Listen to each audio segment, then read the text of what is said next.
I love to cook. I think the thing I love most about cooking is the instant gratification of it all. Like you have something right there that you get to eat and enjoy, and you get to say like, I finished it, right? It's done. I did it. And there's also this like mad scientist energy of combining heat with sweet and fat and ending up, hopefully, with something awesome. And I like that it can be as creative as you want it to be. So almost every night, I cook a full-on dinner. And this work is motivated by a few things: avoiding the packaging waste and the cost of takeout, the overall health implications of packaged and convenience food, the very needed break from desk work. Back before Clotheshorse, cooking dinner was how I transitioned from my work day to relaxing until bedtime. And now usually I work, cook dinner, and get back to work. But it's a nice break for my brain to do something different. And that said, cooking isn't relaxing per se. I mean, neither is gardening or having an aquarium or all these other things that people say are relaxing, but really are just a time to do something different with our brains.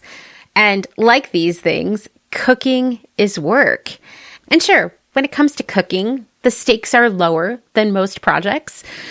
There are still potential negative outcomes. For example, you could straight up set your hair on fire, which did happen to me a few years ago.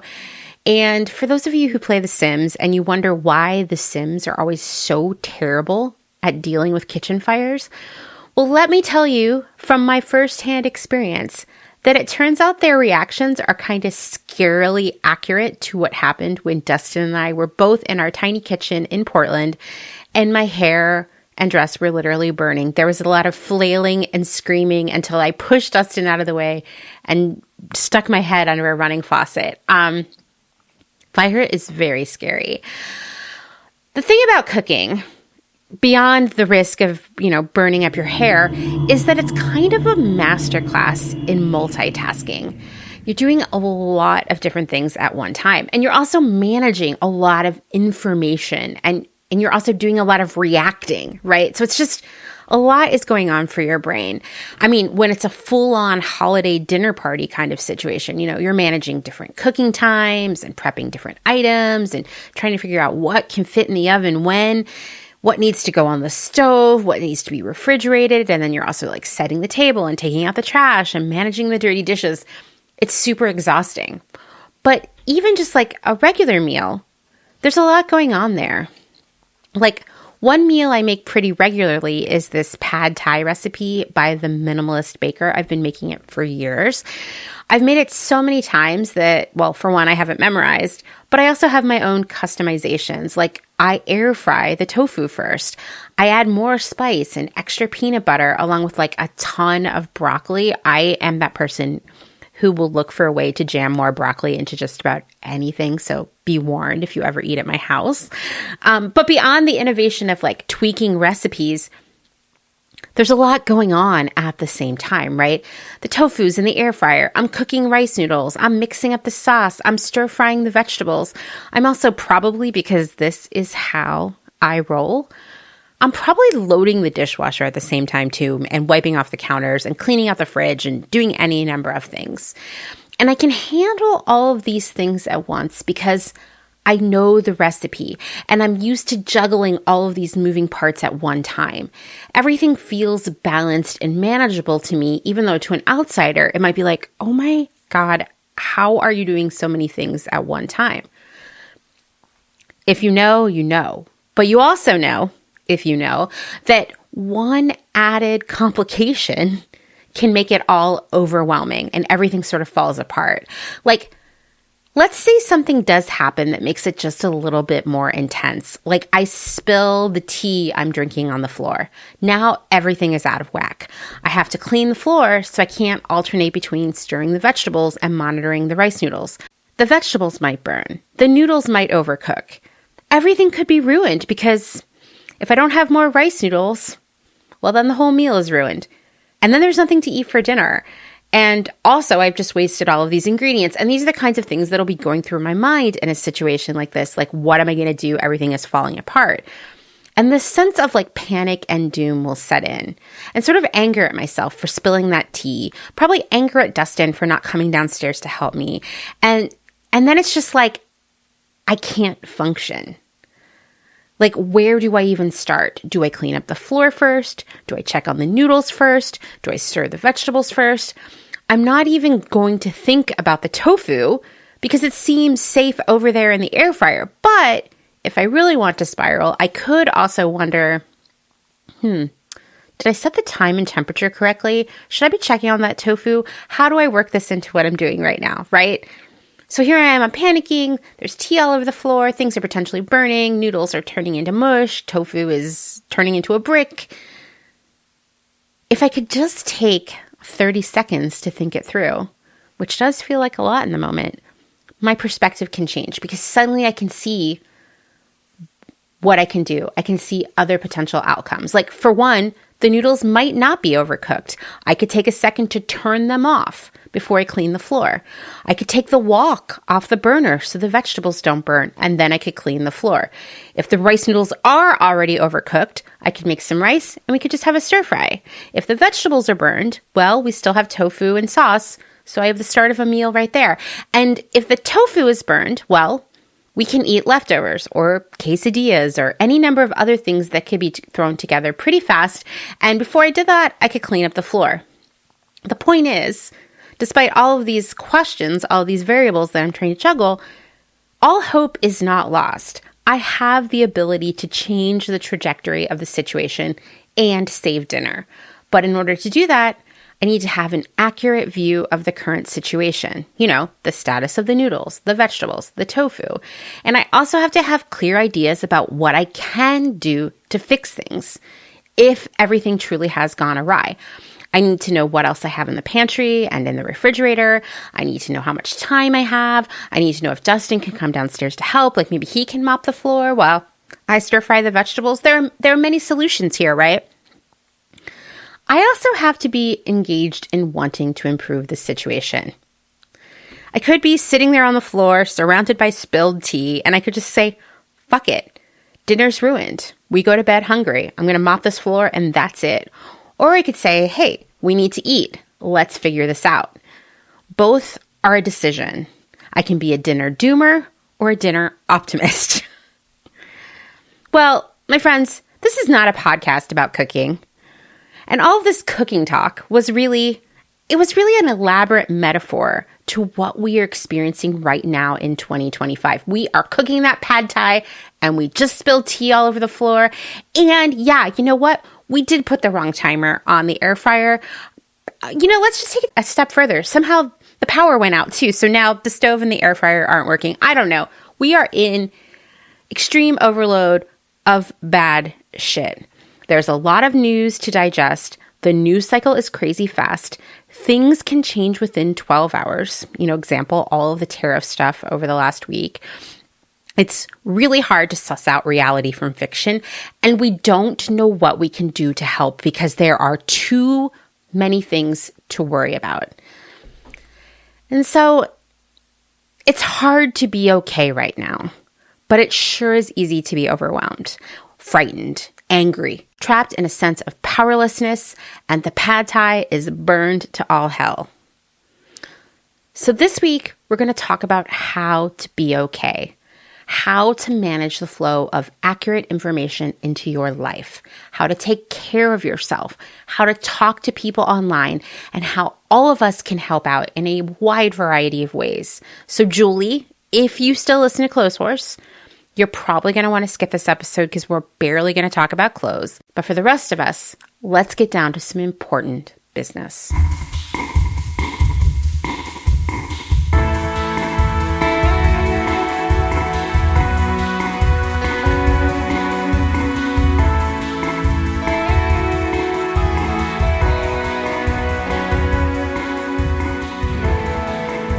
Welcome to Clothes Horse, the podcast that really did briefly consider taking up smoking cigarettes last week. That's just how stressed out I was. And then I was like, ew, I would smell so gross. Then I was like, oh, and people get into vaping now, right? They don't get into cigarettes. And then I was freaked out about all the plastic waste. And then I got kind of sad. decided maybe I wouldn't smoke anything. And so instead, I read a book. And you know what? It helped. It was a fiction book. It was fun. I had a great time. Anyway, I'm your host, Amanda, and this is episode 226. We're going to be talking about how to be okay, whether you're facing fascism, climate change, plastic pollution, the fast fashion crisis, or all of these at once. In fact, how about just a show of hands for those of us who are dealing with all of this at one time? Can I raise 2 hands?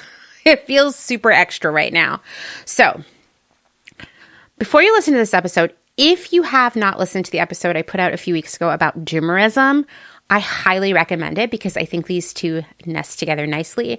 And we're going to have more conversations throughout this year about how we can be okay, how we can have impact, how we can stay motivated and optimistic and all of these other things. But I feel like these two are a great way to deal with what's happening right now in the world. So listen, you're not going to be shocked to hear that I am what they call a chronically online person, which means I spend a lot of time reading the internet, and specifically reading. Like, I rarely watch videos. I just don't have patience for it unless I'm reading the captions and I have it on like 2 times speed. That's how I roll, okay? I am resistant to TikTok addiction because of this. Like, it just doesn't do it for me. But man, I am reading a ton of news sites and blogs. I read a lot of subreddits. I follow various Facebook groups. And obviously, I'm on the other social media platforms sharing information and talking to all of you. In fact, I'll just tell you, with so many people making the decision to leave the Meta apps, like Instagram, Facebook, and Threads, I found the amount of labor I have to do every day to share information has doubled. Now, in addition to, designing the posts, which usually takes a couple hours, along with writing the posts, and then, sharing them on Instagram. Now I'm posting on TikTok and Threads and Blue Sky and Tumblr. And now, as of today, Substack. Because honestly, so many people have reached out asking me to offer these options, and I'm trying my hardest to do it. One thing I will tell you is that I'm not responding to DMs on Instagram or other platforms for the foreseeable future. I have been in this mode all year where I'm just like, there's not enough time in the day between my actual paying work and clothes horse stuff and having to post on all these platforms. It really does add up. And last week I did something that, I honestly would have anyone who's worked for me in the past do when they were struggling with their workload. I tracked how much time I was spending on different tasks every day to kind of see where's the time going and what can I cut out? And I will tell you, on average, this is so depressing. Are you ready? I spend about 2 hours a day responding to DMs. And it's because for every nice, easy, oh, here's this cute cat photo DM I get 3 more that are super complex and require me searching for information for people, finding episodes for them, answering really complicated questions. And, 5 minutes here, 10 minutes there, suddenly you're 2 hours deep, 2 hours gone for that day. And I can't do that right now. This is why people have social media managers or assistants who handle that kind of stuff. And I'm just not there yet. So taking a break from that. Of course, anytime you have something important you want to tell me or ask me, you can absolutely email me. My email is in the show notes of every single episode. It is on my website. It is on my social media profiles. You can find me very easily via email. The other thing I'll tell you is that one of the most common messages I get is, have you ever done an episode about XYZ? And anytime one of you reaches out to me to ask me that, or asks me if I've ever done a post about it, what have you, do you know how I find the answer? I Google it because we're 220 something episodes deep. I have been working on this for close to 5 years. My brain has been filled with so much information in those years. I cannot remember off the top of my head these episode numbers or when I posted that thing. And so I have to search for it and then send you the links. So one thing that I was doing to make my life easier is this is such nerd alert right here. I started optimizing the SEO for every episode and Instagram caption, etc., so that I could just easily search the internet and find answers for people. Searching the internet for my own work, I know, this is the world we live in, okay? And then it occurred to me, like, wait, everyone else can just search too, right? So I'm telling you now, if you've ever been like, has Close Source ever done this? Or what was that episode? Or I remember seeing this post. Just do an internet search because you're probably going to find it. And I'll also just add here that while I generally have been trying to move away from Google because of all the AI and just my feelings about Google, I still use the full G Suite of products to work every day. So it's never going to be perfect. I will tell you that I did sort of an A/B test using different search engines before I decided to tell you all about this SEO stuff. And I will say that if you're just looking for an episode, you can use just about any search engine. Just be sure to be like, why do clothes fit so badly? Clothes Horse Podcast. Or why is she in bad? Clothes Horse Podcast. Or whatever. Always include Clothes Horse Podcast in your question. Just about any search engine is going to get you to the podcast episode. But if you were looking for social media posts for reasons that I do not know, Google will generally find those for you. Like they seem to have archived somehow all Instagram content and things like that. So always include Close Horse Podcast when you search, but in most situations, you're going to be able to find what you're looking for. And if you still can't find it, of course, email me because either I didn't cover it yet and it might be interesting, or something about that particular episode could use some more love with the SEO. Anyway, all of that to say is that like, oh my God, I am on so many social media platforms right now. It feels like my brain is going to explode. And being on all of these different platforms makes it very easy to just doom scroll in even more places throughout the day. And if you're like, okay, but like, what is doom scrolling? Well, the good yet sad news is that doom scrolling is so prevalent that it has its own Wikipedia page where it is defined as the act of spending an excess amount of time reading large quantities of news, particularly negative news. Now, I will tell you, I never am like, you know what sounds like a really great time to me is to sit down and read things that make me so upset. And I'm sure you've never opened an app with the express desire to encounter large quantities of negative news. But the reality is that all algorithms tend to not favor good news, right? Like algorithms function via engagement. The more likes or comments and shares a piece of content gets, the more people get to see it. And guess what gets the most engagement? Upsetting content, outrage posts, bad news, clickbait, controversial takes. I don't think anyone has woken up one morning and said, you know what? I'm going to become a content creator and I'm only going to share the most upsetting shit possible. And you know what? I'll be famous overnight. It's going to be great. But what does happen is this sort of feedback loop. A creator posts something upsetting, sees the great engagement, the follower count increasing, and of course, they are motivated to post more of the same kind of thing. It's not necessarily done with ill intentions. It's human nature to be rewarded for something and then do that thing again and again, right? And so, of course, we see a lot of upsetting things on social media. And to be clear, platforms like Instagram, Threads, and TikTok are paying content creators to post high engagement content. Not people like me who are in that liminal space of, wow, I spend a lot of time creating content, and wow, this is my full-time job. I'm talking about the big accounts out there. They are absolutely being paid. I see people on Threads talking all the time about how much they are being paid each month by Threads. When TikTok was going down, I saw a lot of conversation about the same thing. People making like $15,000, $20,000, $30,000 a month from TikTok. Yeah, it feels weird to me. Like on one hand, I'm happy that people can make a living doing what they like. But on the other hand, I see how people are incentivized to post unverified information, hot takes, incendiary shit, and so much more. When you know that people are actually being paid to share content that will upset people because it gets the most engagement. And once again, I don't think anybody's intentionally thinking that way, but that's what's happening. Well, you start to see how your feed can be a certain way, right?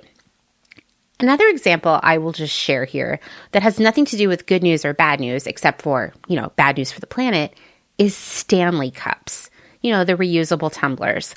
And it seemed like out of nowhere, it was the hottest thing you could buy.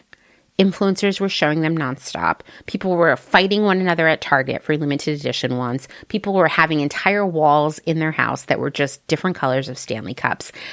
And it felt, I don't know about you, but it felt so random to me because I was like, these are reusable cups. And they're like, not even that cute. And listen, one of my clients gave me an amazing Owala reusable drinking bottle for Christmas, which was great because I really needed one. My other one was leaking beyond control.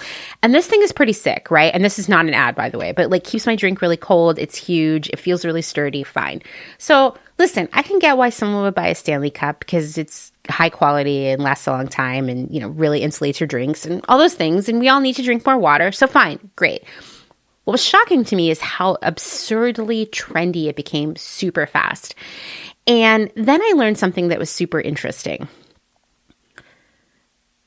Influencers and content creators who posted Stanley cups and had an affiliate code that they could share with their followers, they were getting 10% of every purchase that customers made. Now you're like, is 10% good or bad? I'll tell you, it is, based on my research, extremely high. Most influencers, content creators, etc., are not getting paid that high of a percentage off of a purchase. And furthermore, Stanley cups are not cheap, right? So it was really easy to make a lot of money by posting about Stanley cups quite often, which is what Stanley wanted. And so it sort of created this narrative that influencers and other people who you respect love Stanley cups. You should get one too. But the real thing happening behind the scenes was these people love Stanley cups because they get 10% of every one you purchase, right? And so right there, once again, that intersection of money and content creation meant that we were seeing a lot of posts about these cups. And before long, we're buying them too. And it's not dissimilar to you seeing a lot of extremely outrageous, upsetting, negative content in your feed and maybe getting the feeling that the world is collapsing around you, right? What makes it more complicated is that we as humans, in our brains, we are programmed to like bad news, believe it or not. Part of this is what is called negativity bias. Basically, negative things have a greater effect on our mental state even when compared to good things of the same intensity. Maybe you get a promotion you've worked so hard for and you're so excited and you're so proud of yourself, but on the same day, someone on the internet, a total stranger, gets into a fight with you. Even though the promotion that you worked so hard for, right, should be the headline news in your brain that day, you're going to spend a lot more time thinking about that internet argument. From an evolutionary perspective, we want to know bad possible outcomes so we can avoid them. Early humans would want to know, for example, that a neighbor had been attacked by a tiger. Maybe it was a saber-toothed tiger. I don't know. Pick your flavor. Maybe it's a lion. Anyway, they would want to know that. Not because they were glad to see that their neighbor got attacked, but rather so that they could cook up their own plan to avoid that fate for themselves. In fact, early humans would actively seek out upsetting news so that they could protect themselves. And it makes sense, right? Well, today, we're still seeking out bad news without knowing it. And that is why we engage with that kind of content more, and then the algorithm serves even more of it to us. Our unconscious desire for this is still based in that evolutionary tendency to survive via bad news. One thing is like FOMO, that fear of missing out. We don't want to be the only person who doesn't know the bad stuff because then we are more vulnerable. It's also about control. We feel like we have more control over our lives if we know bad things. Gathering information makes us feel less powerless in situations that tend to make us feel, well, powerless, climate change and fascism. The big things feel more manageable when we know a lot of bad news about it. It's kind of wild, right? The thing is, of course, man, human brains are so complicated and weird, and we are all a bunch of weirdos, I just want to say. Because we want to know bad news to kind of feel more in control of things, right? But also, study after study has shown what we already know anecdotally as humans on the internet. Doom scrolling exacerbates anxiety, fear, sadness, and it even leads to destructive behaviors like substance abuse, shopping addiction, gambling, suicidal ideation, self-harm, and other so-called coping mechanisms that are actually really bad for us. And beyond even that, doom scrolling eats up a lot of time. It's so easy to sit down for a few minutes on your phone and look up an hour later. So then we have even less time. And, in late stage capitalism times, like right now, we already really struggle to balance getting everything done every day, right? Because we work so much. Well, now you lost an hour from doom scrolling, and now you don't have the time that you need to do other stuff, right? Chores, work, talk to friends, eat, sleep. And not having that time takes a major toll on our mental and physical health.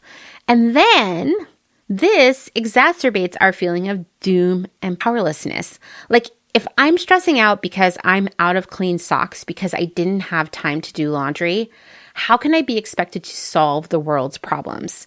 It's sort of like the bad feelings of doom scrolling lead to more bad feelings because there's even more personal stuff to worry about. And then it's almost like we feel less in control of the situation, despite our brains telling us that knowing all this bad news means we're in control of it. And so feeling even more out of control, more powerless, it makes us more depressed, anxious, all of the bad things, right? It seems like we need to control doom scrolling, right? Like it's kind of one of the first things we need to check off if we're going to be okay.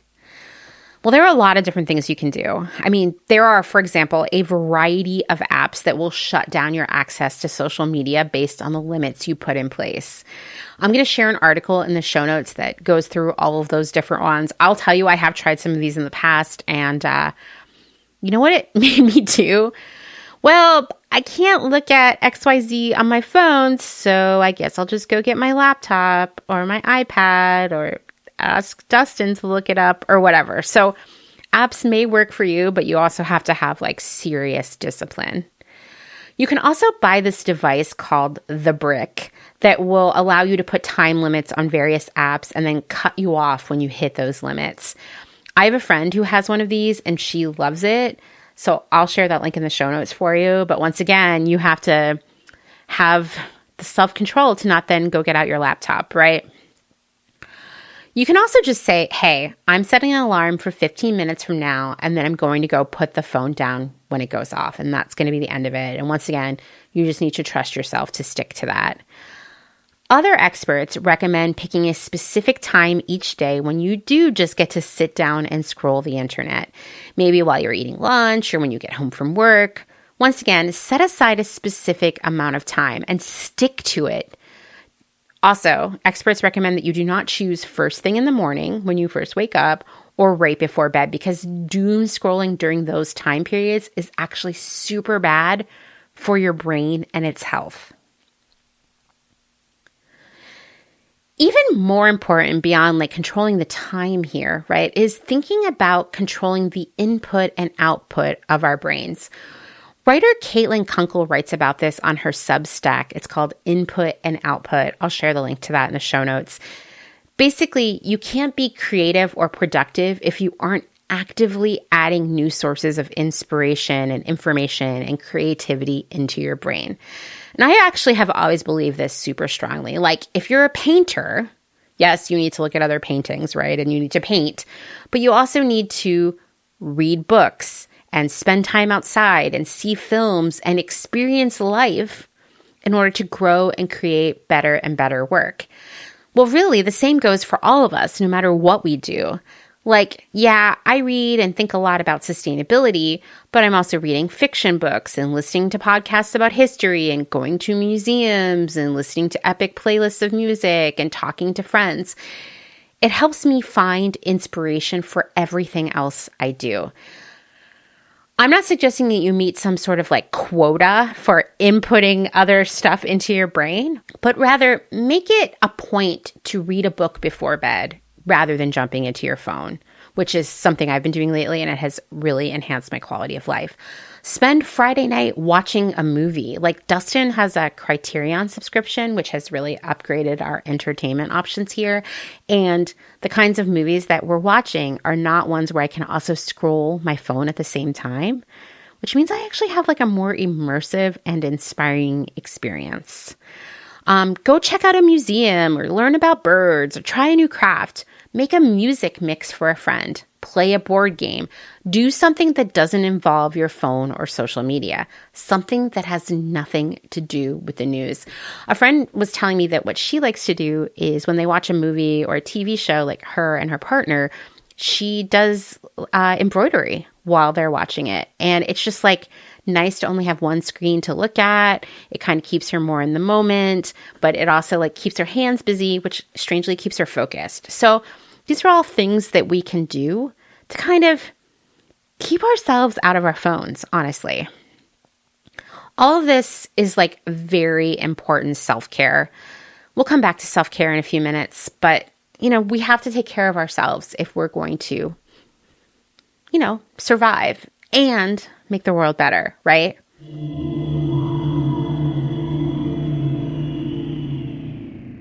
Let's take a moment to thank some of the incredible small businesses who keep Clotheshorse going via their generous Patreon support.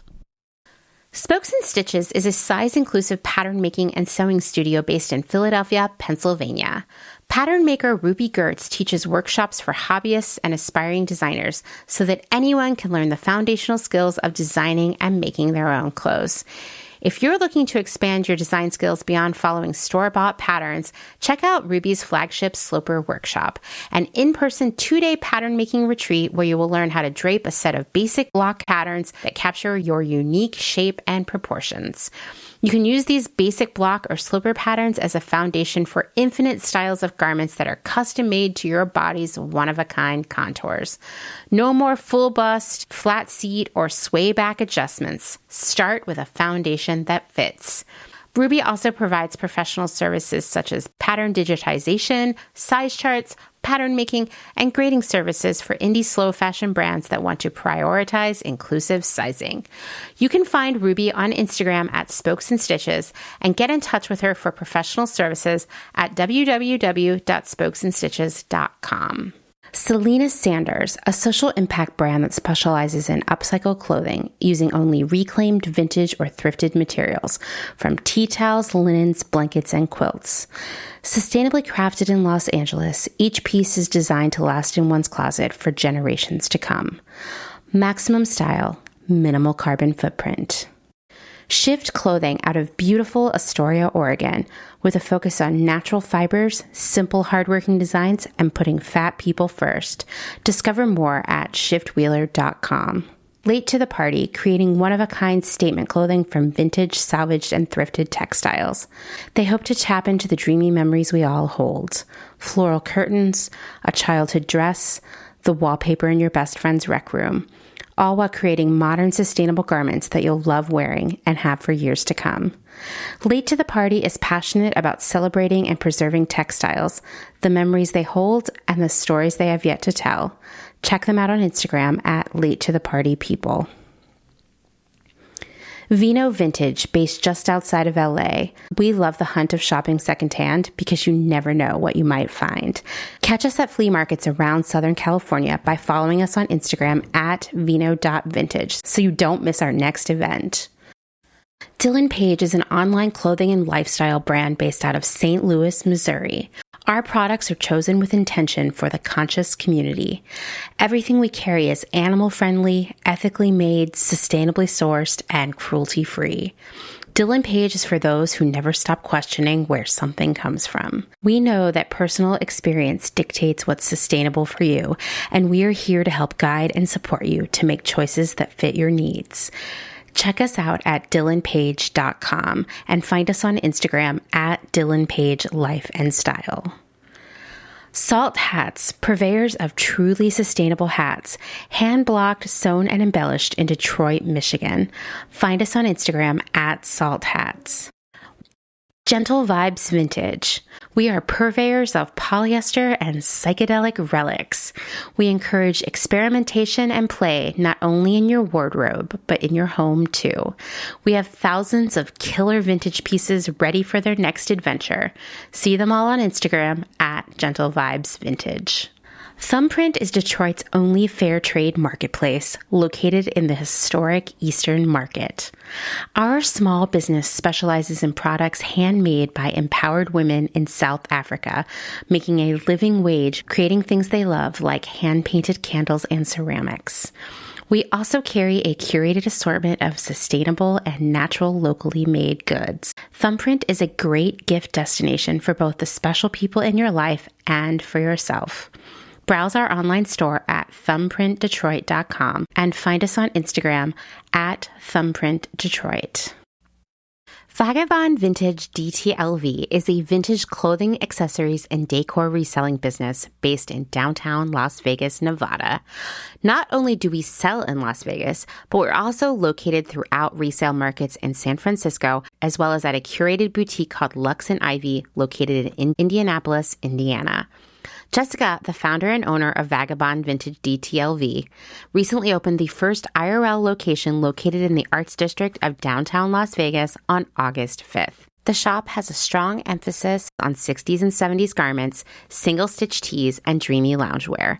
Follow them on Instagram at Vagabond Vintage DTLV and keep an eye out for their website coming fall of 2022.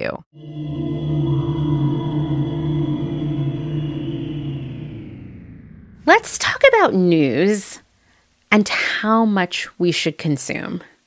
So listen, the weekend before last, I went to New York City to see some clients who were at a trade show. And also, just to get out and see something different, get some inspiration, spend some time somewhere different. All about getting some new input for my brain, right? New York City is only 3 hours away from where I live on the train, so it's a pretty low-impact trip, and certainly the city offers endless varieties of art, information, good food, inspiration, and people watching, and it was kind of just what I needed after, to be honest, it's been a really rough year so far, right? So I was stoked to go on this trip. I really wanted to enjoy it, but honestly, it was so fucking stressful, because Trump's executive order about tariffs was released when I got there. And my phone was just blowing up in every possible way, with texts from clients and DMs from internet friends and strangers, and everyone kind of wanting to know what we should do. I mean, people were crying, right? People were scared. I'm just going to tell you before you ask, I am not doing an episode about tariffs. That is so boring to me. Any episode, honestly, would be instantly obsolete because this is a constantly shifting topic. Back in the first year of Clotheshorse, I did an episode about Shein, so in 2020. And obviously, Shein has grown and shifted and changed in many ways since then. And I eventually just had to, pull it down because I was tired of people in 2024 sending me messages about an episode from 2020 to tell me how wrong I was about Shein, right? And I feel like tariffs, an episode about tariffs, in addition to being very dry, would be so dated so fast. How depressing to put that much work into it. And I would be receiving DMs for the rest of the time about how I was wrong. So no, we're not going to do an episode about tariffs, even though it is something that is on everybody's mind an awful lot right now. Unfortunately or fortunately, you decide. Tariffs are something that I actually know pretty well thanks to my years in buying. So I did that weekend in New York, I did take it upon myself to explain the tariffs to people and why I knew and know that they were not going to stick. And by the way, I was so right. I also did research into the legality of an executive order about tariffs and what we could do as concerned citizens. And I shared that information. I got a lot of people involved in emailing and calling their representatives. That was great, right? And it's so funny because the news about the tariffs, I swear to God, switched every 12 hours over that Saturday to Monday period. So I'm glad about that. But I also got a lot of panicked messages. People were crying. Canadians, I love Canada, okay? So what the fuck, guys? Canadians were low-key menacing me, and I don't know why. I think it's just because everybody's really stressed out and scared. Yes, I'm American. I also love Canada. Please don't come for me. The whole thing was just so exhausting, and it ate up a ton of time that I was on this trip. Also, I'm just going to add, there was an issue with the television in our hotel room. The first night, it wouldn't turn on. So the next morning when we were leaving, I said, hey, I stopped by the desk. Hey, there's something up with our TV. It just won't turn on. And it's no big deal either way. But if someone could go look at it, that would be great because my husband likes to watch TV to fall asleep. So someone did go look at the television because when we came back 8 hours later, the TV was on. And we're like, oh my God, they fixed the TV. Woohoo. We're going to watch Law and Order tonight or something. Great. TV fixed. Except that it never turned off. We could not turn it off. It was hardwired into the wall. So even though Dustin was trying to unplug things and stuff, it never went off. It kept us up all night, even with the volume turned down and just the screensaver on because it was super bright in a tiny room and it was only a few feet from our bed. And I think that coupled with my phone blowing up all night long, even though it was on Do Not Disturb, I don't know what was going on. Is that hotel haunted? I think we're all agreeing it was haunted. Anyway, it was just a really exhausting time period. The whole thing was just a lot. It ate up, like I said, a lot of time on that trip. And of course, like I said, by Monday, as I predicted, the tariffs were no longer happening. But meanwhile, many people over that 3-day period, they cried, they panicked, they couldn't sleep. They probably had stress diarrhea. They fought with strangers on the internet. They worried that they would lose their businesses and so much more. And well, for my trip, I didn't do very much stuff that was on my list at all because I was too busy reading about tariffs and spiraling about it myself, trying to put out this fire, feeling very anxious about it as well. And it was kind of all for nothing, Except it was a phenomenal lesson, especially as an American with Trump in the White House. And that lesson was that we can't react to every single headline because everything is rapidly changing. We live in this 24-hour news cycle that for many of us has been our whole lives because we were children when CNN was around, right? That was the first time people could watch news 24 hours a day. But most people weren't really sitting around watching news 24 hours a day. But what social media did, and then specifically smartphones, is mean that the news is being fed to us 24 hours a day. And news changes so fast. Using the tariffs as an example, in a pre-smartphone social media era, that executive order would have come out on Saturday. Saturday night, the nightly news would have talked about it. They probably would have talked about it again on the Sunday news. And Monday, they would have been oh, it's completely changed. So there would have been 3 moments in people's lives where they would hear about the tariffs. But this was constantly evolving and new quotes were coming out and think pieces, and editorials and on, nonstop all day, every day for 3 days. People were stressed out, right? The thing is, this chaos, this panic that it is inducing for all of us, it's intentional. I'm going to share this incredible video by Ezra Klein in the show notes. Go watch it. If it made me feel more optimistic than I have been in months. Watch this whether you are American, Canadian, Mexican, no matter where you live, because I think it's also, even if you don't live here in the United States, it's really indicative of what it means to have sort of a fascist or populist leader, okay? And, the whole world is dealing with the rise of the far right now. So I think this is really important viewing for everyone. It helped me see, watching this, helped me see how I can cope with the current news cycle. And I will tell you, if you hate videos like me, although I did watch this video, you can also read the transcript, which was published by the New York Times on the opinion page. And I'll share that in the show notes.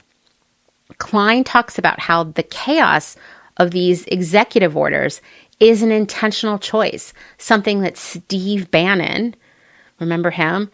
The guy who scammed people with like pretending to build a wall, among other things. Also, Steve Bannon ruined Biosphere 2, if you remember that from a couple episodes ago. Anyway, Steve Bannon told PBS Frontline back in 2019 that this is like the strategy, right? And he calls it muzzle velocity. This is how Klein explains it. People largely learn of what the government is doing through the media, be it mainstream media or social media. If you overwhelm the media, if you give it too many places it needs to look all at once, if you keep moving it from one thing to the next, no coherent opposition can emerge. It is hard to even think coherently.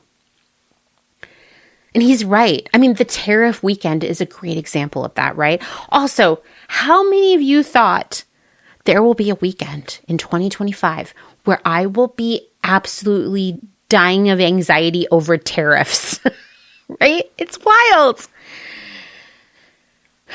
The thing is, as Klein explains, this state of overwhelm makes us feel like Trump is super powerful, like a king in the House of Presidents. But the thing is, he's not actually that powerful. Yes, he can pardon people. That's a power for sure. He can pull security for protection for people like Dr. Fauci, and that's fucked up and cruel too. But he cannot rewrite the Constitution. In fact, just about every one of his executive orders is being shut down by courts around this country. States are filing lawsuits. The ACLU and other organizations are working overtime to protect us and the environment.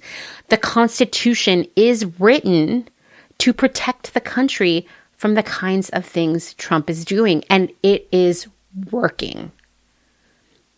Trump is a weak man.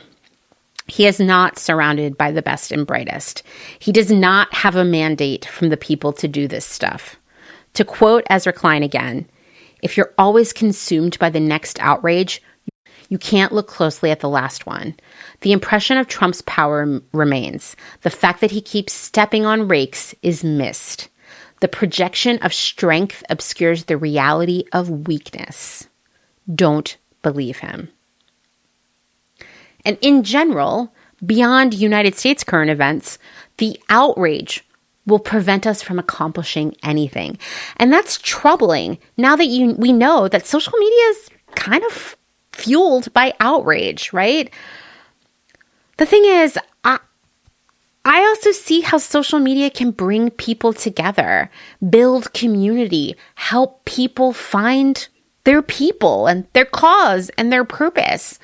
I saw it during the early years of the pandemic, and I still see it now. But it's all about curating our feed.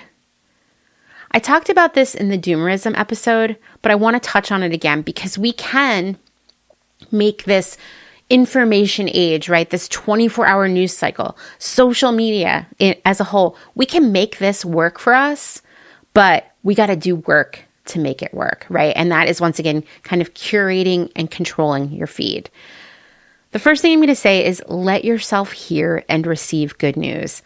I promise that even in the midst of everything that has happened so far this year and the last few years, good things have happened too. Wait, do you want to hear some good news? Okay. So, you know, the Fashion Act, I've been working with a coalition of people for like a year and a half now to get it passed in New York State. The logic there being that, like, if we can get it passed in New York State, it's going to change the global game of making clothing because New York has one of the largest economies in the world. Well, you know who else has one of the largest economies in the world? California. And guess what? California has introduced the Fashion Act earlier this week, actually. And I feel very strongly that it's going to get passed in California. I also feel very strongly it's going to get passed in New York this year because more and more people are signing onto it. And so I actually feel that this year can be transformative when we talk about the regulation of fast fashion. That's some incredible news, right? That keeps me going, right? And we need more of that because actually good stuff is happening around us all the time. Court cases are being won, people are being protected, new ideas are flourishing. It's out there, but it's hard to see on social media sometimes. I'll also just say, beyond news, information, follow accounts and consume media that is just fun, right? I listen to all kinds of silly podcasts about records and Lifetime movies and trends on social media and all kinds of nonsense. And it makes me so happy. And you know what? It makes me smarter. I also follow accounts and listen to podcasts and watch TV shows that make me laugh, even just get a little smile out of me, just make me feel good. I promise that fun and joy, they keep us energized and active. They're just as important as the serious shit, right? We cannot every moment of the day be like, I am so serious. We're humans and we gotta laugh, right? We gotta have nice, silly things to think about too. I'm just also going to say avoid and unfollow accounts and news sources, etc., that only share bad news without any actionable steps you can take in the face of it. Because if someone's just sharing bad news with you and doesn't tell you what you can do, that only exacerbates that state of overwhelm that makes us feel powerless, right? That can make us feel disconnected. It can also make us just feel so afraid, so angry, that it impacts our ability to just like live our day-to-day lives. Unfollow those accounts. Stay away from those news sources. It's also really important that you regulate the flow of news into your life. As I said, you could be consuming news 24 hours a day. And I'm not saying, okay, turn it off altogether. Don't ever get any news again, unless that's where you need to be right now, which I totally understand. But I just recommend taking in as much as you can handle and process. News is changing so fast right now that what happens in the morning may not be relevant by the evening. So pick a time when you consume news and stick to that. It doesn't need and shouldn't be an all-day affair. Unfollow accounts that just share content nonstop that is really designed to just keep you upset. And of course, rein in that doom scrolling, right? I also just want to remind you to fact check outrageous things you see online. It's free. It only takes a simple internet search. And as a concerned citizen and all-around decent person, you want to know the facts. This week, I'm actually recording an episode with a legit professional and highly regarded journalist.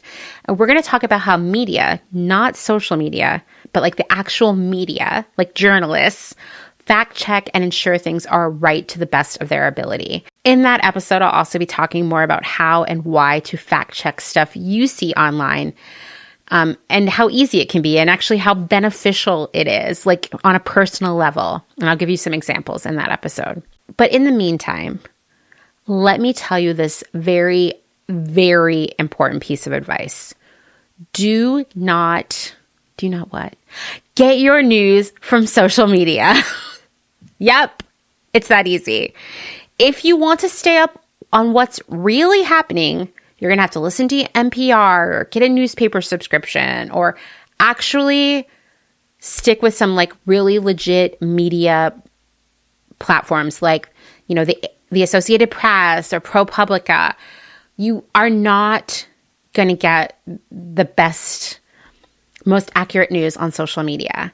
In fact, do not rely on social media because thanks to character limits, you'll never get the full story. A 90-second reel or a TikTok is not enough to capture the details.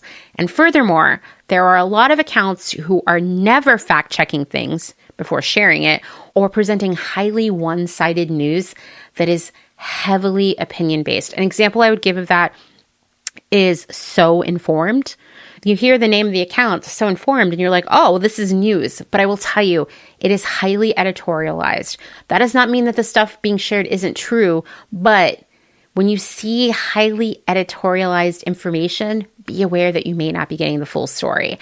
And I know that this is highly editorialized, not just because I fact check these things, but like someone in a comment like a month ago was like, hey, I appreciate that you share this information, but it's like there's a lot of opinion in this presented as news.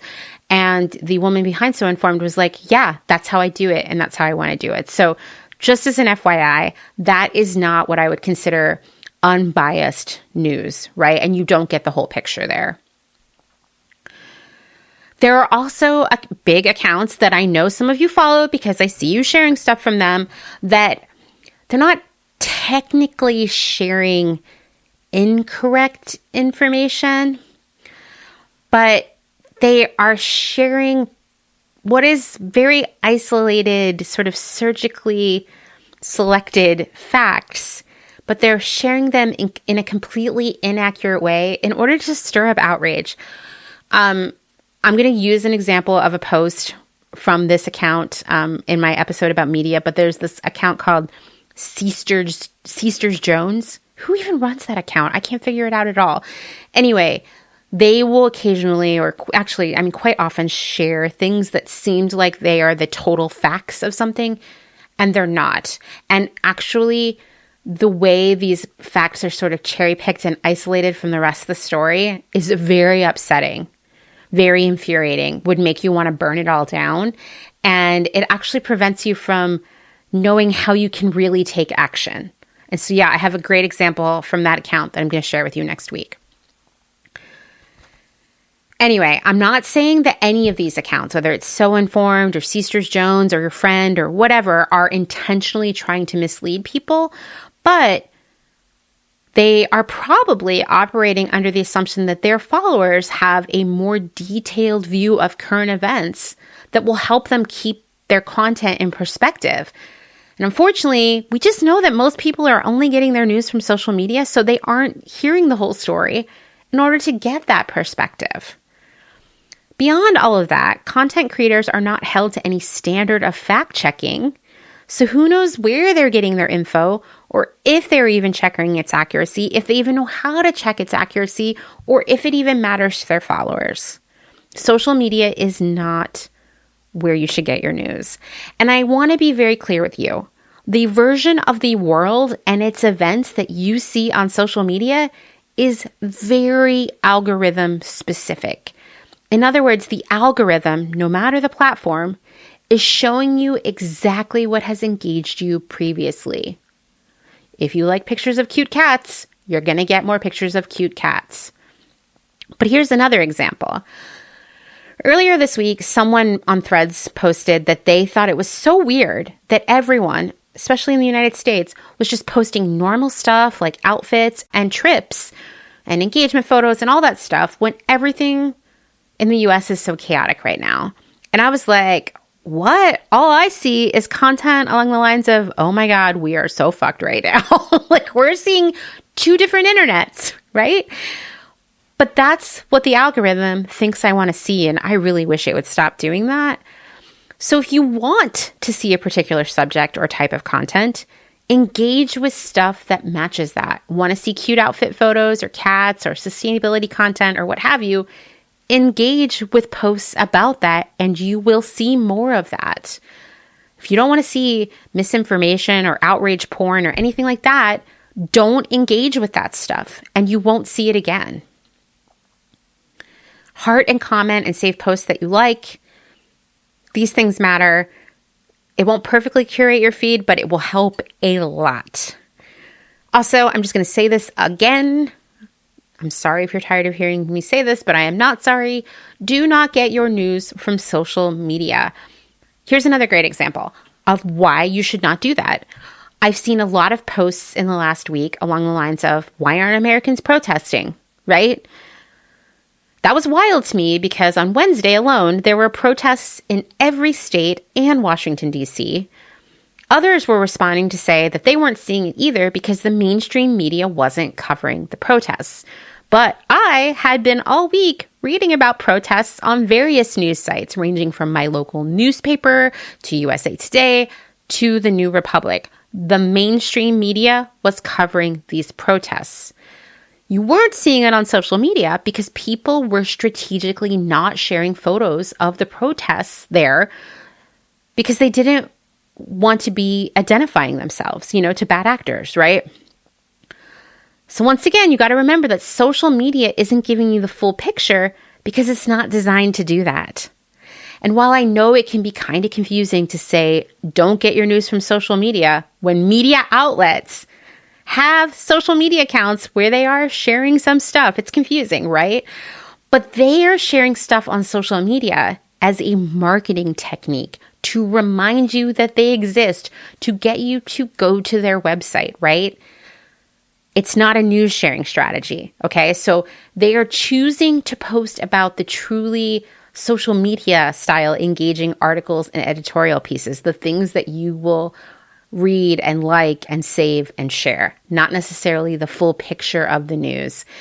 And furthermore, the algorithm is going to show you things that get the most engagement. And you know what? Unfortunately, it's not often the really thrilling news about how your town got a new recycling plant that can now handle textiles. I know, crazy, right?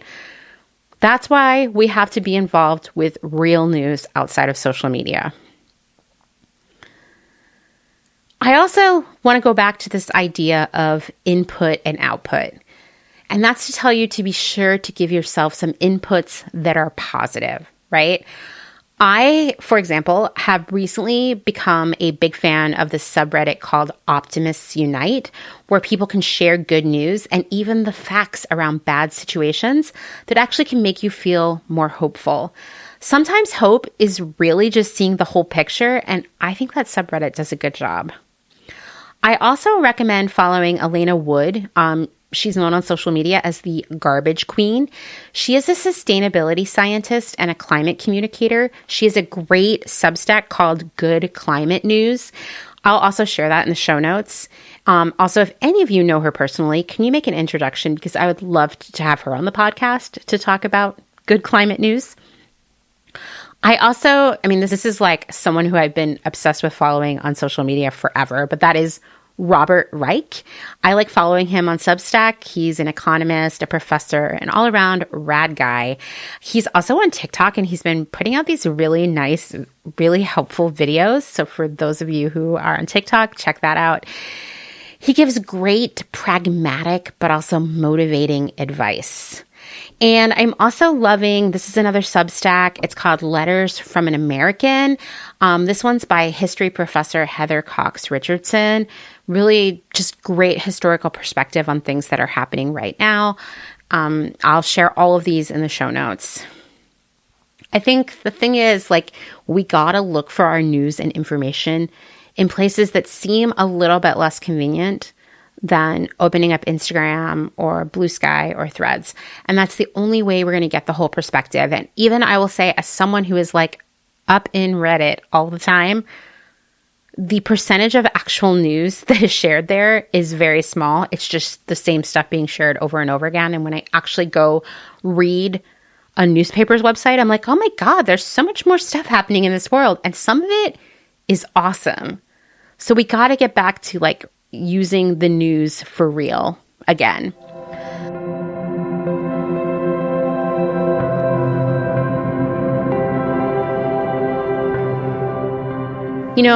I'm going to tell you something that will most likely never be successful on social media now that we know about how the algorithms work. Maybe I'll post it this week as an experiment and we'll see. I believe in humanity's ability to overcome any obstacle. Climate change, fascism, the horrendous impact of overconsumption, and what it is to live in late-stage capitalism. I believe that we can overcome all of that because I can look back at history and see how humanity has adapted and innovated. From polio vaccines to antibiotics to going to the fucking moon to figuring out electricity to designing buildings that survive earthquakes. I'm going to tell you, I almost died in childbirth because my blood pressure bottomed out. If this was the 1800s, I would be RIP right now. But the machines invented by humans told doctors what the problem was. They gave me medication invented by humans. And here I am. I survived. Guys, I had cancer as a kid, and I'm still here talking to you. Humans can get through all of this, but only if we're all united and working together. One thing I have been seeing a lot on the internet lately is this idea that the best thing that can happen is just complete societal collapse, whether that's the collapse of the United States or the world as a whole. I want to be clear that that is not the best solution. It's not the basket where you should be putting all your eggs right now, okay? People who are putting this idea out there are suffering from some major main character energy. Maybe they've read The Hunger Games a few too many times, because the reality is that if we ignore everything until society collapses, lots of people will suffer and die. They'll die from violence, from starvation, from lack of access to medical care and medication. So there's this subreddit. You knew I was going to say that. Anytime I say there's this ... you know it's going to be a subreddit, right? It's called like 2X chromosome preppers, something like that. It is a subreddit for women and non-binary people who are prepping for societal collapse, basically. And they're sharing all kinds of tips for like, collecting food and, learning skills and gardening and setting yourself up for like, everything falling apart. A lot of them really believe strongly that on inauguration day it was going to happen. And they were even like withdrawing thousands of dollars from the bank so that they could have money for this inevitable collapse. And there was a post like 2 weeks ago where I was like, I need to stop reading the subreddit because it is making me too anxious. And it was from this woman who has a thyroid illness that requires her to have medication every day. And without it, she'll die pretty fast. And the post was basically like, I will probably die pretty fast after society collapses. What can I do to make sure my family is set up for success after I'm gone? And fuck, I hated that post so much. It made me so fucking sad. What would have been great is for people to show up and be like, I don't think society is going to collapse. But instead, people were showing up to either say like, oh, well, you got to do the best you can do and hope for the best, right? Or other people telling her how to hoard medication. Or there was one person who said that she was ableist for assuming that she would die. And what she needed to recognize is that when everything collapses, people are going to be making medications on their own. And that is just like, come on, guys. Come on. The whole thing was like so upsetting to me. But I also can see there's something comforting about just being like, well, the worst is coming really soon and then we'll be in the worst and then we don't have to worry about the worst anymore, right? That is the safe space of thinking that collapse is coming. And prepping for it makes you feel, it goes back to that like evolutionary thing. Like, I'm not going to be the person who gets eaten by the tiger because I'm prepared and I'm in control of the situation, right? The people who feel that we're going to have this easy societal collapse and then the world will reset itself and capitalism will be gone, everyone will get along and we'll all flourish and there'll be no more income inequality or people struggling or hate in the world or all these other things are fundamentally wrong, unfortunately. What will happen is a lot of people are going to die, right? Even after the French Revolution, which, is always trending when we want to talk about eat the rich, people starved way more than they were even before the revolution when they were also starving. People were more likely to be the victims of crime and violence. And no, I'm not talking about the aristocrats here. I'm talking about normal peasants because people were stealing from one another, hurting one another, killing one another. It was a very difficult time. And on top of all that, packs of dogs wandered the streets. Many of them had been left behind by people who had evacuated or people who had been, sent to the guillotine, what have you. There were all these dogs. They were breeding uncontrollably. They were hungry and they were going around and attacking people. It was a very scary time. They were spreading rabies, okay? It was a very scary time. What we want to do is not get to that time, right? We don't want that. We don't want people to die because they can't get their thyroid medication. We do not want collapse. We want to work together to prevent all of that from happening, right? We don't need collapse. for the world to be better. To me, saying the collapse is coming, get ready for it, is not dissimilar to saying, well, there's no ethical consumption under capitalism, so I just ordered a bunch of shit from Temu. It is the same thing, right? It is like finding respite in how doomed we all are. And we are not, in fact, all doomed. Rooting for collapse is like selfish at minimum, and it's extremely destructive at its worst. After all, if you're sitting around waiting for the worst case scenario to play out, you don't have to be responsible for anything, right? You don't owe anyone anything. Nothing about your life changes because you're just waiting around. It's destructive because if you share these ideas online, others will see them. Maybe they'll decide to, give up and wait around for collapse too. Yes, I do believe that humans can overcome anything, but only if they are actually working on it.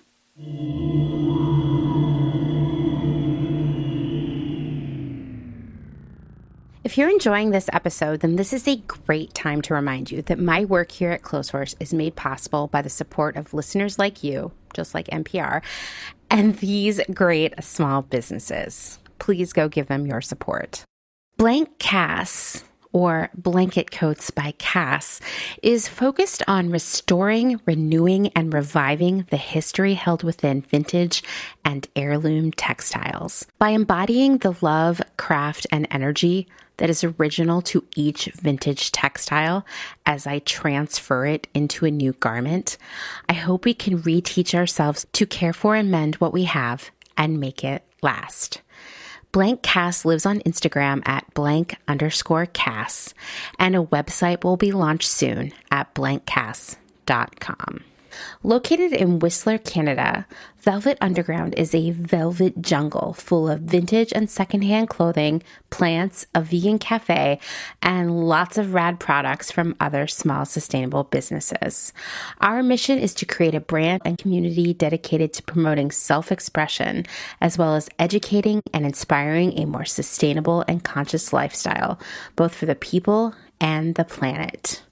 Find us on Instagram at shop_velvetunderground or online at www.shopvelvetunderground.com.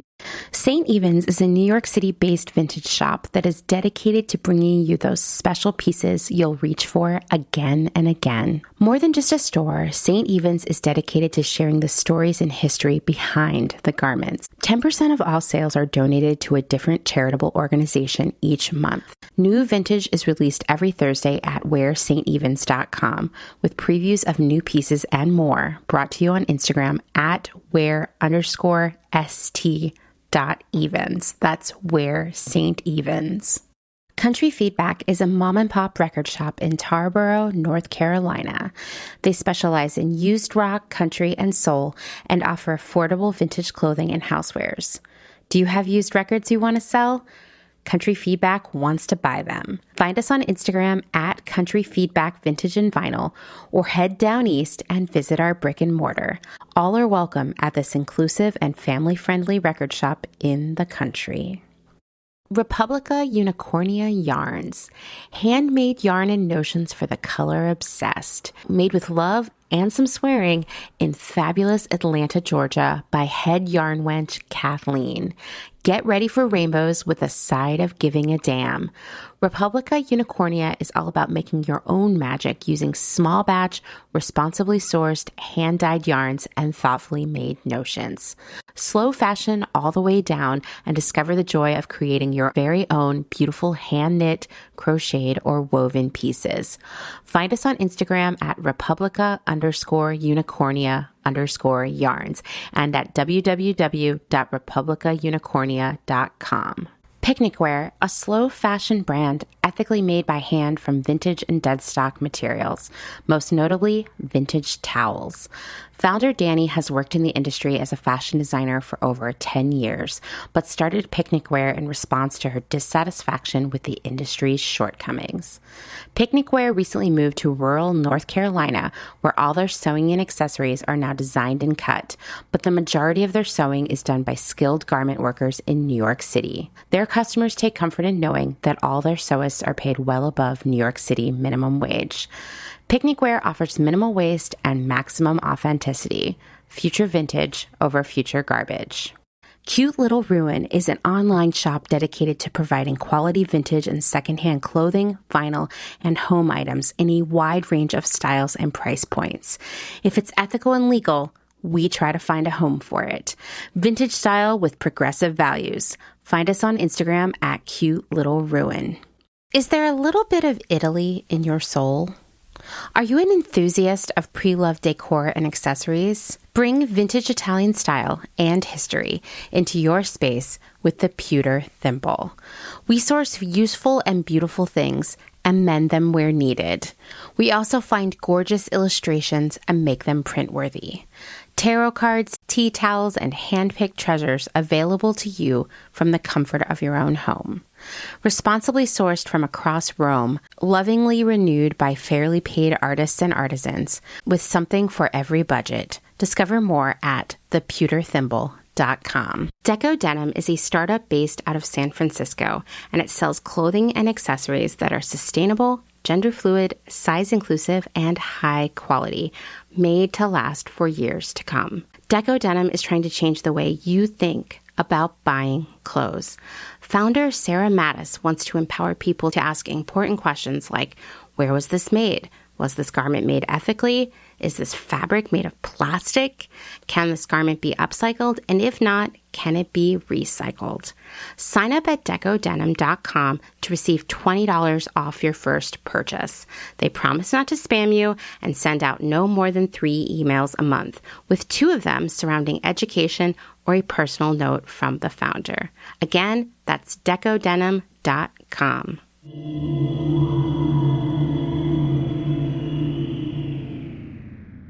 So, should we be fighting with people online?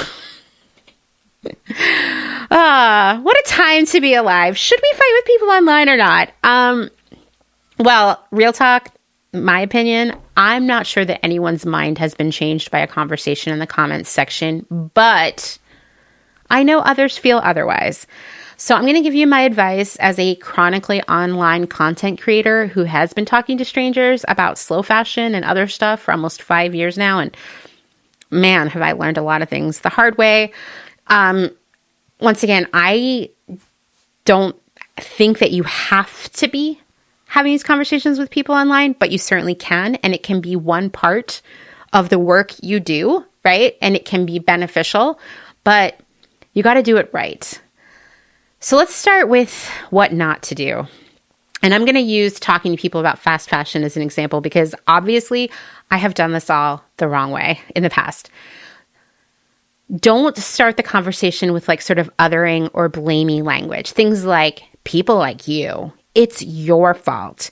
If you cared about anyone but yourself, it's selfish of you. I mean, you can be like, who would say that? I'm going to tell you. I can see anytime someone with a public account shares one of my posts on Instagram, and these are the kinds of things I see them sharing. Okay, so that's how I know that this really happens. I also just want to say, and I posted about this today on Threads. Are you all familiar with the term schadenfreude? It's been very popular for like the last 10 years. It's such an internet word. I mean, it's not an internet word, but it's very popular on the internet. So I'm calling it an internet word. It basically means like taking joy from someone else's despair, frustration, loss, right? And it usually is sort of like, I told you so kind of thing, right? And I'm seeing a lot of people exhibiting a lot of schadenfreude, although it's gone now. But they were for about a week when the de minimis rule had been dropped in U.S. import-export policy, which if you are a longtime listener of Close Source, you know what the de minimis rule is, right? It means that any package with a value of less than $800 ships into the United States without any duties. And that has really enabled Shein and Temu to grow out of control. It's given them this like wild advantage over any other brand or retailer because any other brand or retailer is paying duties to import their stuff into the United States, but they are not, right? And there's been talk about closing that loophole for a long time now. And in Trump's big executive order about tariffs, this was part of it. And I was like, oh my God, am I really having a moment where Trump did something I liked? I guess a broken clock is right twice a day. And I was kind of like, this sucks for small businesses outside of the United States, right? It also sucks for Shein and Temu, and that is good to me. And of course, I would rather a more defined policy that protected small businesses while, punishing Shein and Temu. Anyway, people were getting, bills for duties on their Shein and Temu orders and freaking out on the internet. And people who know why these brands like Shein are a problem were having a lot of schadenfreude about it. They were like, haha, enjoy your extra 10% or $30 or whatever that you have to pay for your dumb order. And I was like, hey, listen, I get those feelings. Sometimes it just feels too good to be like, I told you so. But you kind of got to keep it inside because no one ever was like, you're right, you did tell me so. Thank you for telling me so. I'll listen to you more in the future. I'm going to assure you that is not what happens. And instead, they're like, fuck you. You are so sanctimonious. You think you're always right. You're smug. You're unbearable. And I'm never listening to you again. So please don't show up with your schadenfreude, right? Don't blame people. Don't tell them that they are the problem. You also don't want to use language that sounds like an ultimatum or a condemnation. Like, if you're not doing XYZ, then you're a bad person. If you're buying fast fashion, I don't want to talk to you. Unfollow me if you shop from Shein. We're not friends if you're not posting about this. And once again, my friends, those are all things that I have seen on Instagram posts, from Clotheshorse that were shared in people's stories. So I know this is what people are saying. Do not say things like that. Do not position yourself as superior to others.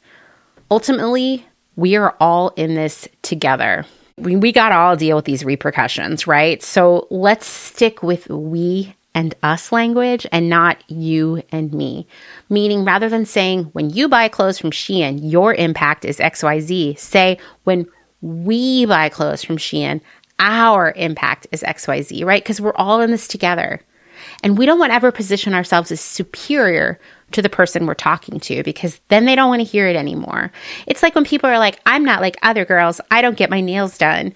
Well, listen, maybe you don't get your nails done for a bunch of like environmental or health reasons, which I totally appreciate. But when you say it like that to someone who does get their nails done, it makes them feel like you're saying that you are better than them, right? It doesn't work. Don't do it. Just don't do it. A little rule of thumb that I keep in mind, which I told everybody in the How to Talk About Slow Fashion workshop earlier this week, is a little rule that I sort of learned from my grandfather, but by accident. So I don't know if you did this as a kid.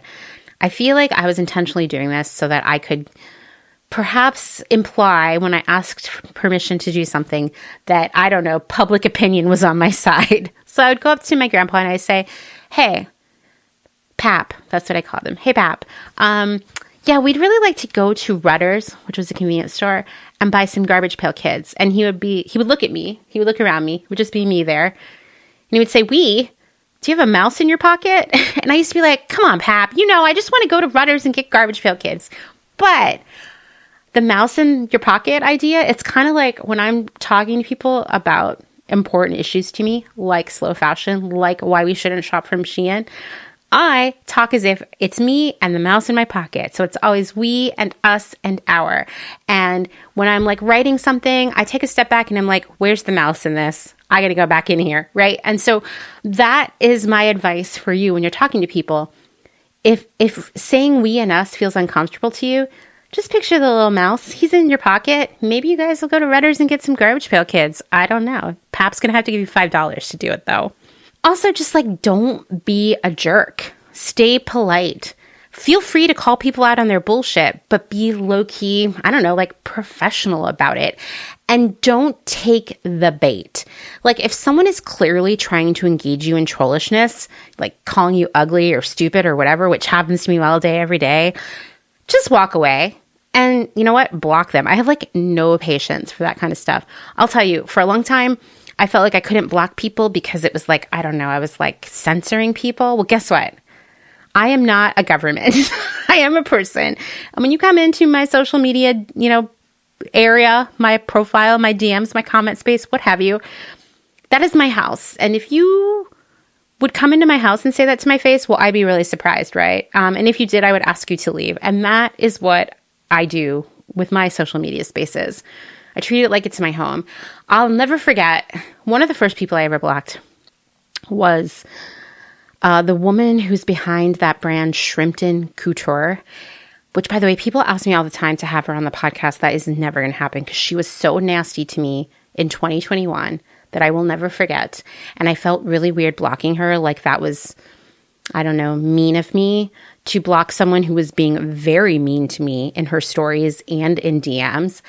And I blocked her and I instantly was like, wait, this feels fucking amazing. I'm addicted to blocking. Okay, maybe not addicted to blocking, but I do block people, when they're being assholes to me, because they're being assholes to me not because they are assholes, most likely, but because I am anonymous to them.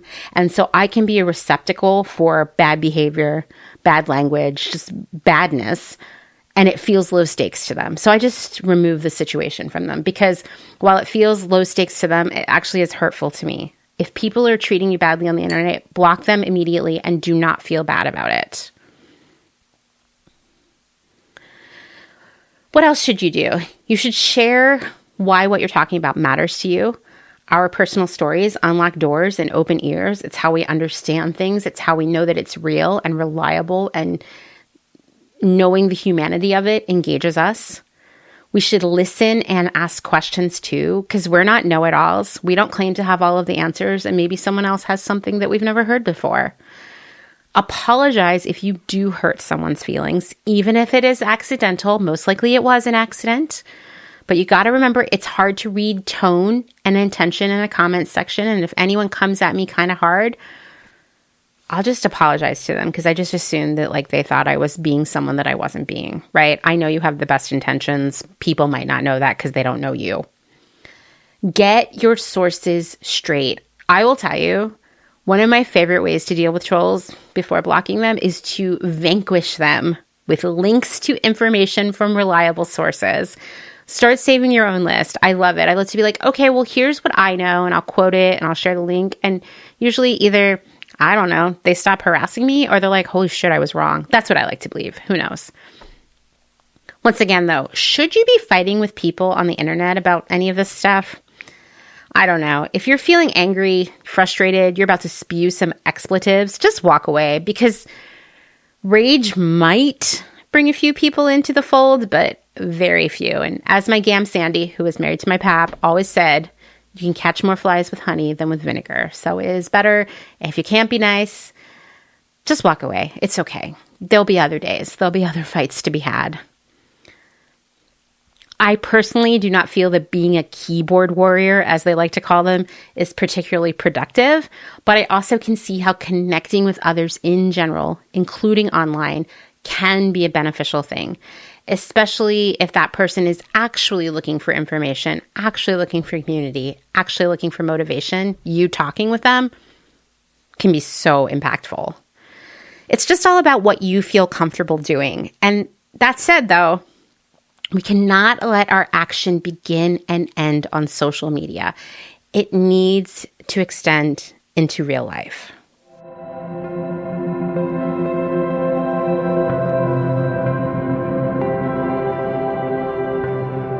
There's nothing worse than feeling powerless, feeling trapped in an unfair and unjust world, and feeling as if there is nothing you can do.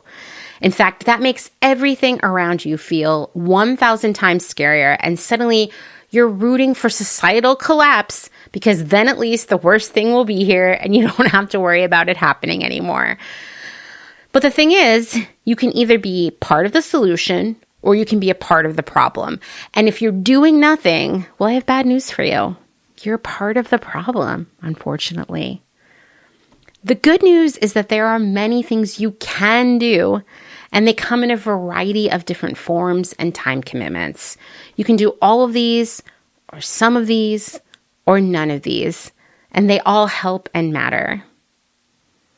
So I'm just going to go through a whole list. What you do, what your day-to-day life looks like, can be a combination.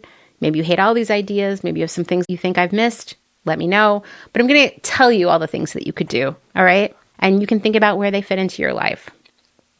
First off, you need to vote in every single election, no matter how small. Reach out to your elected representatives, no matter where you live, what country that is, it doesn't matter. Get involved. Send letters and postcards and emails and even call on the phone. Word on the street is that phone calls are best, but to be honest, I've gotten phone calls and emails in response to emails and letters I have sent. The most important thing is to include why this matters to you specifically and add that personal aspect. I'm going to give you an example. Back in 2020, I got obsessed with writing my senators, my state representatives, my federal representatives, my governor, you name it. And I was writing about the unemployment system because in 2020, I myself, like a ton of other people, we lost our jobs all at once. And just about every state in the United States had a horrible infrastructure, like technologically, for unemployment insurance. And so many of us were unable to file, unable to receive benefits. I think we went like 6 months before I got paid anything, which was very scary because we relied on my income to survive. And so I started emailing and calling, and I would talk to them. I would say, listen, I have been a professional in the fashion industry for a long time. And, my family really relies on my income. When I was laid off at the beginning of the pandemic, it was a really scary time financially for us. But at least I knew that I would get unemployment benefits to bridge the gap. And while they are much less than I was being paid when I was employed, they still would have covered the essentials and we wouldn't have had to worry about where we would live or what we would eat. Unfortunately, I haven't been paid in 6 months. My daughter has had to give up going to college. We had to move out of the city into the country because we couldn't afford our rent anymore. And every day is really, really scary. If this can happen to me as a professional, as a white collar worker, I know that it is exponentially worse for everyone else. And I would get responses regularly, emails, calls, letters, invitations to meetings to talk about it more.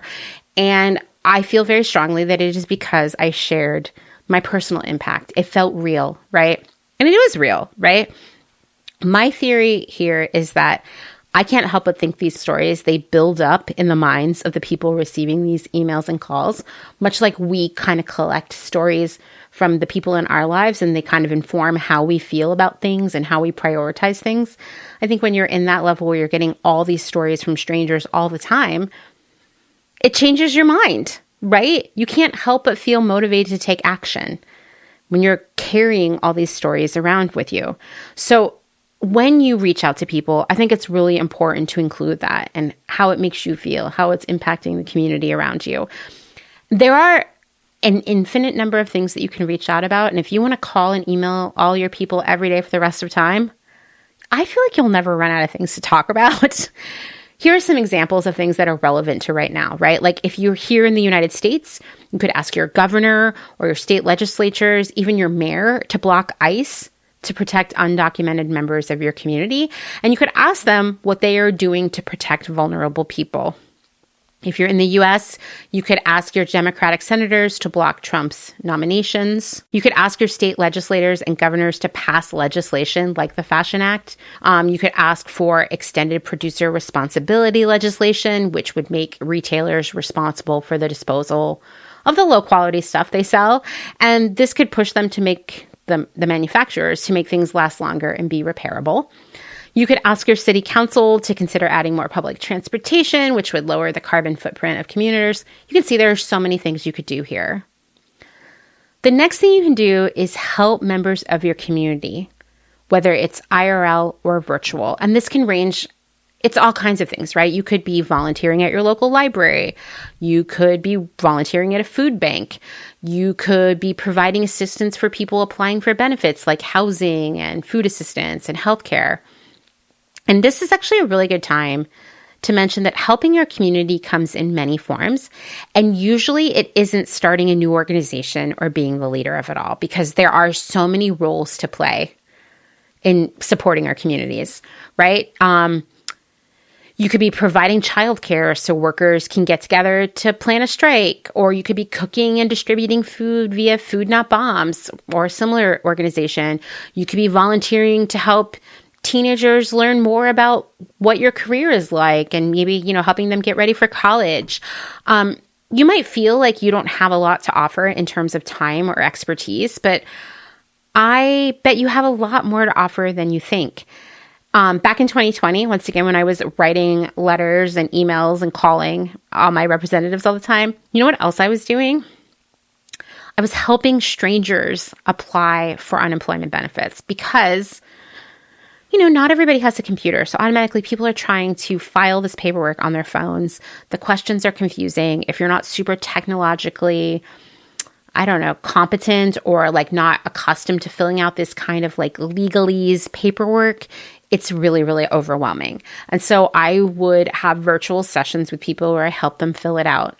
And I didn't have to be there with them. I mean, it was like peak pandemic, right?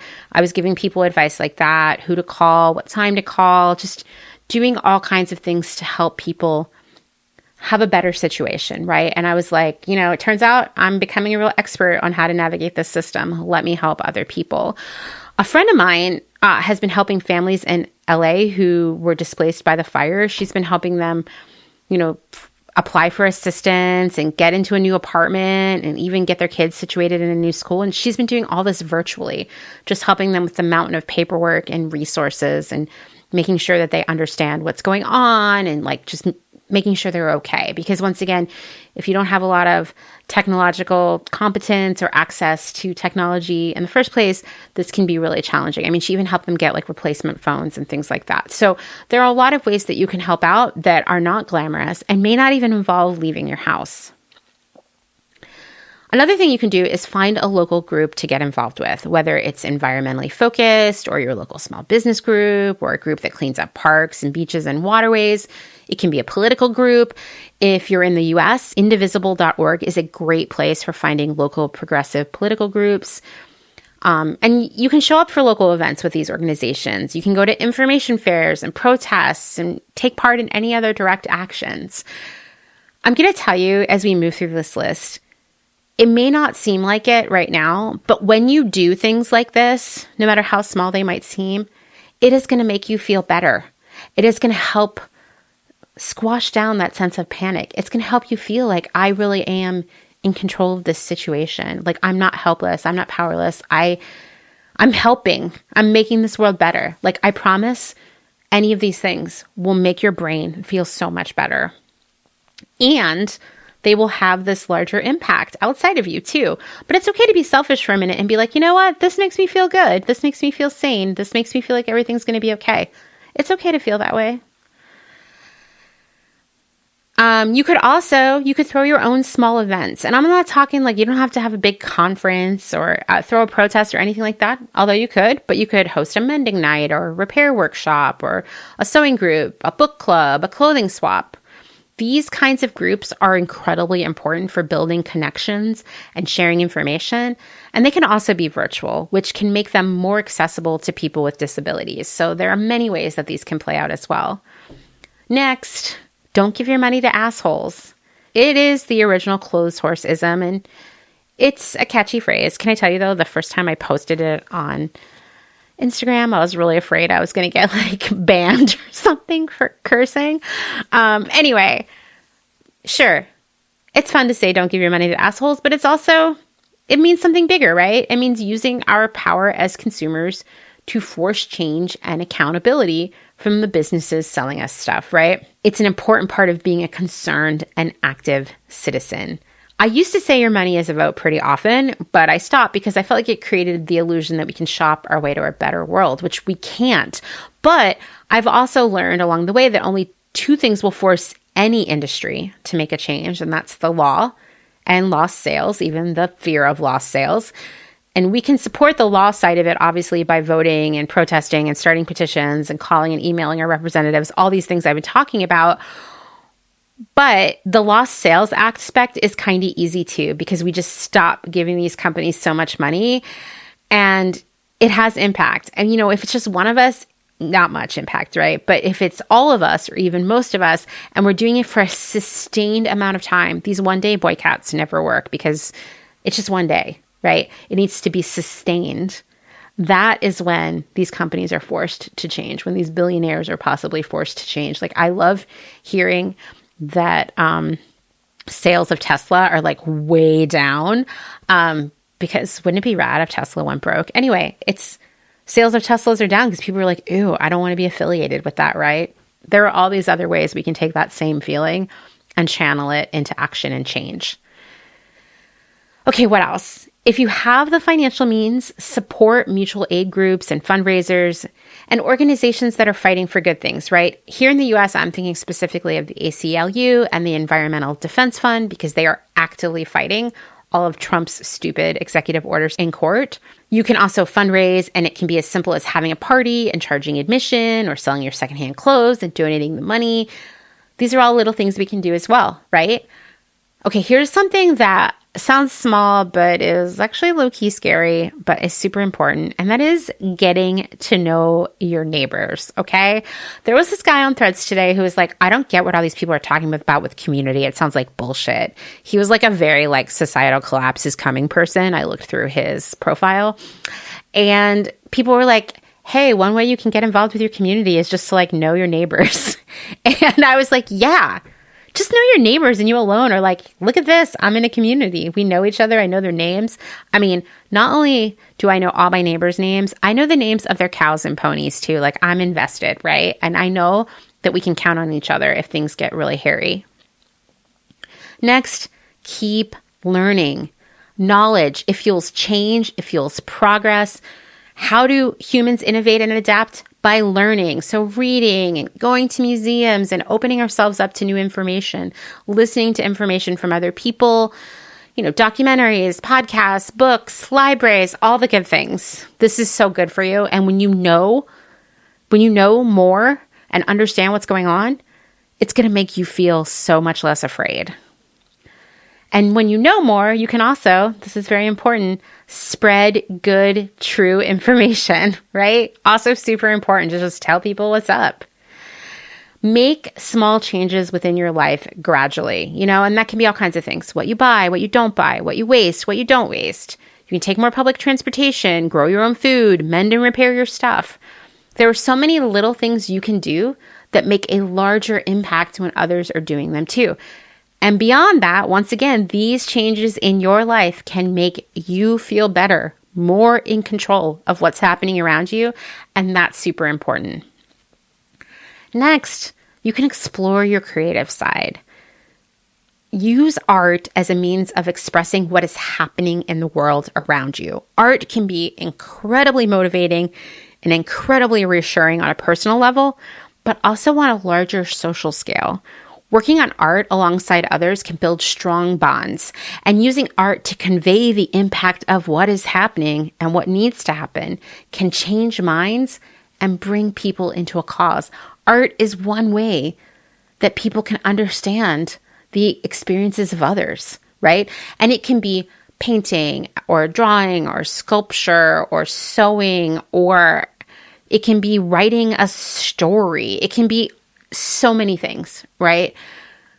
That can convey the experience and what matters to other people.